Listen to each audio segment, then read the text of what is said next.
दोस्तों अगर आपका भी टारगेट है कि सीटेट में 135 प्लस का स्कोर करना है तो एग्जाम में आपको ईवीएस के मैक्सिमम क्वेश्चन सही करने होंगे। क्या दोस्तों, मैक्सिमम क्वेश्चन सही करने होंगे, तब आप 135 के टारगेट को आसानी से छू सकते हैं। तो आइए आज के इस क्लास में मैं एक बार फिर से आपको ईवीएस के वो क्वेश्चन देने जा रहा हूं जो सीटेट की पहली पसंद है और एनसीईआरटी से रिलेटेड सारे क्वेश्चन हैं। सभी दोस्तों का, सभी भाई बहनों का बहुत बहुत वेलकम है आपके अपने A1 एजुकेशनल आपके ऑनलाइन यूट्यूब स्टडी प्लेटफॉर्म पर। दोस्तों पहला क्वेश्चन आपके सामने है, तो क्वेश्चन देखेंगे दोस्तों क्या कह रहा है। श्याम प्राथमिक कक्षाओं के विद्यार्थियों को जल विषय पढ़ाने के लिए क्षेत्र भ्रमण करना चाहता है। टॉपिक कौन सा लेना चाहता है? आपका जल विषय उसको पढ़ाना है, इसके लिए क्षेत्र भ्रमण करना चाहता है। इनमें से कौन सी जगह उचित रहेगी, सबसे अच्छी जगह कौन सी रहेगी? ऑप्शन ए कह रहा है दोस्तों जल संचय यंत्र, ठीक है, कुछ हद तक। सी बी ऑप्शन पे चलते हम, जोहड़, ठीक है। जोहड़ क्या होता है ये भी जानना जरूरी है, जो बच्चे नहीं जानते वो जान लें। जोहड़ दोस्तों होता है एक तालाब, क्या तालाब टाइप का होता है। और फिर तीसरा ऑप्शन क्या है? बावली, इसे बावली भी बोलते हैं, बावड़ी भी बोलते हैं। तो बावड़ी दोस्तों एक सीढ़ीदार कुआं होता है, क्या कुआं होता है, ठीक है। तो अब बताइए, और खेजड़ी, डी ऑप्शन क्या है आपका? खेजड़ी, खेजड़ी क्या होता है पता है आपको? एक वृक्ष होता है, तो उसको पढ़ाना है जल के विषय में। हाँ ये बात सही कि खेजड़ी जो है रेगिस्तान में उगता है, तो जल विषय पढ़ाने के लिए इसकी तो कोई जरूरत नहीं, वृक्ष के बारे में तो नहीं पढ़ाएगा ना। जल संचय यंत्र का मतलब दोस्तों क्या हुआ? जल को संरक्षण करने वाले जहां पे यंत्र हो, ऐसा कुछ हो ना, तो जल संचय यंत्र। तो यहां भी जाना उचित है, जोहड़ यानी तालाब देखना उचित है, और कुआं, बावड़ी, ठीक है। तीनों ऑप्शन करेक्ट है। तो आपका इसमें से कूट देखेंगे क्या कह रहा है, ए बी और सी, तो चौथ वाला आपका सही हो जाएगा।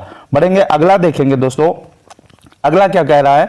नारियल डली हुई किसी भी करी के साथ, सारे क्वेश्चन पूछे गए क्वेश्चन है, मैंने उठाए हैं प्रीवियस ईयर के पेपर से। नारियल डली हुई किसी भी करी के साथ उबला हुआ टेपियोका, टेपियोका क्या होता है दोस्तों? टेपियोका होता है एक स्टार्च, क्या होता है? स्टार्च होता है। और ये कहां से मिलता है दोस्तों? ये कसावा का एक पौधा होता है। कौन सा? कसावा एक पौधा होता है, उसकी जड़ से निकाला जाता है। तो टेपियोका निम्नलिखित में से किस क्षेत्र का प्रिय भोजन है? ऑप्शन है आपका, क्षेत्र क्या, यहां राज्य भी आप समझ लेंगे फिलहाल। ऑप्शन क्या है? पश्चिम बंगाल, बिहार, तमिलनाडु या केरल। तो कौन सा ऑप्शन इसमें करेक्ट हो जाएगा दोस्तों?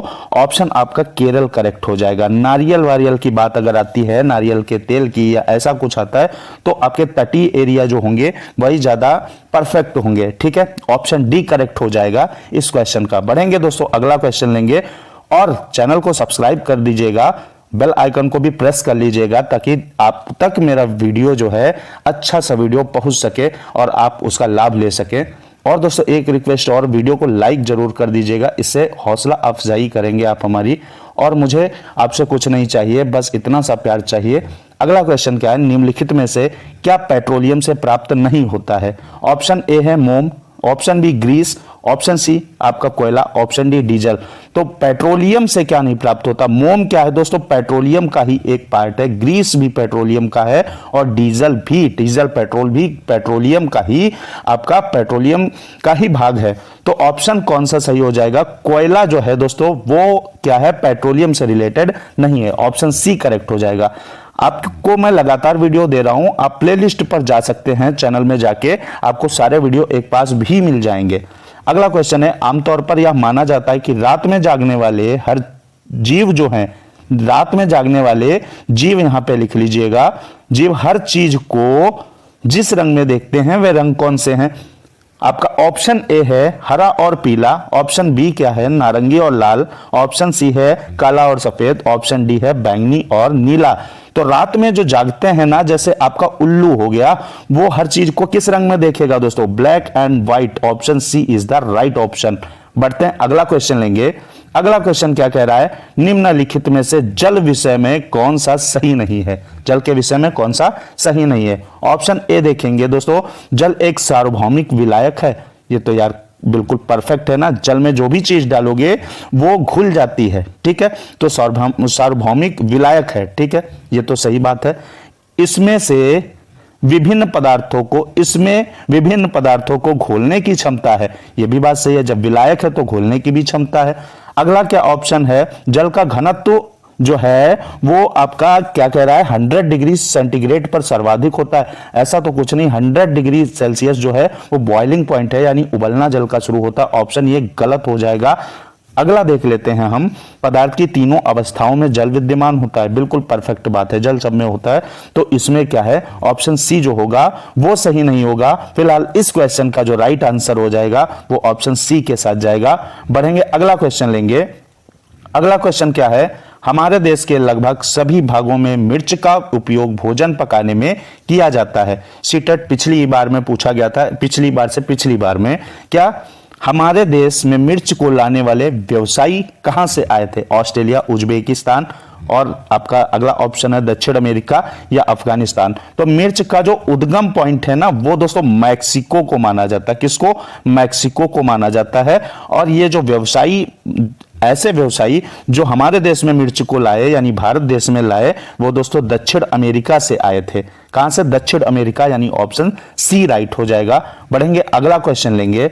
अगला क्वेश्चन क्या कह रहा है, यह भी आपका सीटेट में पूछा गया क्वेश्चन है। क्या कह रहा है, निम्नलिखित में से कौन सा पक्षी कैक्टस यानी आपका नागफनी की बात कर रहा है? हिंदी में बोलते हैं नागफनी, पौधे के कांटों के बीच में अपना घोंसला बनाता। ऑप्शन ए है फाख्ता, ऑप्शन बी शकरखोरा, अगला ऑप्शन बया या कलचड़ी।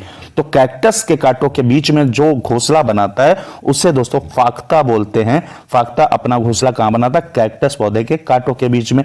अच्छा ये बताइए, ये आपका मरुस्थलीय पौधा है ना, और मरुस्थल में उगने वाले पौधे को क्या कहते हैं दोस्तों? जीरोफाइट्स बोलते हैं। क्लियर है?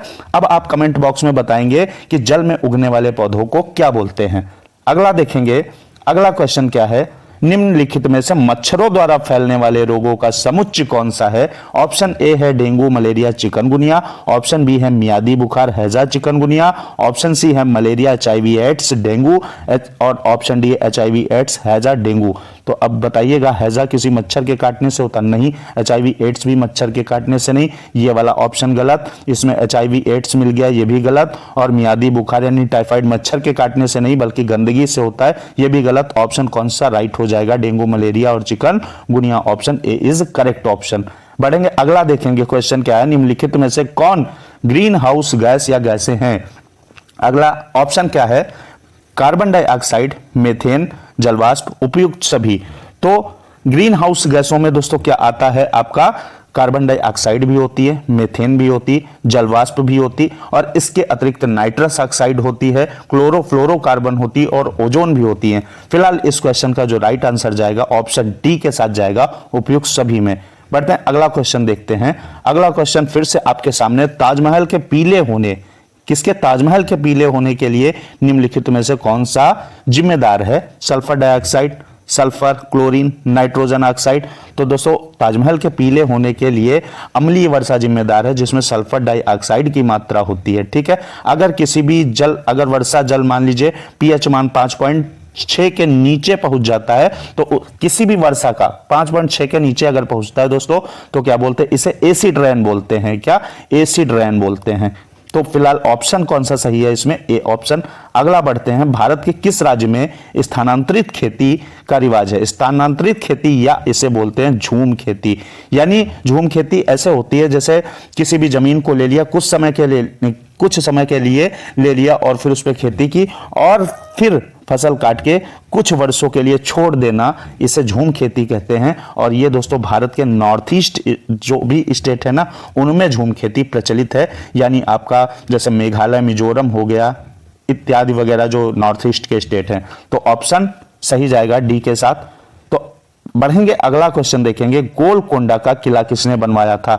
चालुक्य राजवंश, काकतीय राजवंश, पल्लव राजवंश या चोल राजवंश। तो गोलकोंडा का किला किसने बनवाया दोस्तों? ऑप्शन बी के साथ जाएगा, 13वीं शताब्दी में बनवाया गया, काकतीय राजवंश के द्वारा गोलकोंडा का किला। और आपको बताना है, अब आपको क्या बताना है कि गोलकोंडा का किला किस राज्य में है या किस राज्य से संबंधित है, किस जगह से संबंधित है।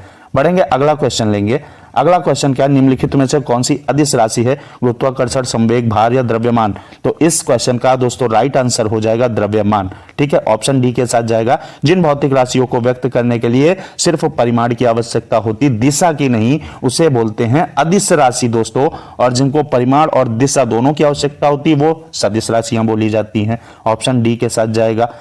अगला बढ़ेंगे, देखेंगे नीचे दिए गए जीवों के समूहों में किनकी दृष्टि श्रेष्ठ होती है तथा वे मनुष्यों की तुलना में 4 गुनी अधिक दूरी की वस्तुओं को देख सकते हैं। पहला ऑप्शन गलत है, मधुमक्खी, मच्छर और तितली, ये सब गलत है। बाघ, तेंदुआ, सांड, बाघ की होती है देखने की जो क्षमता है वो ज्यादा है, लेकिन सबसे ज्यादा आपको बतानी है इसमें, ये भी आपका ये ऑप्शन गलत हो जाएगा।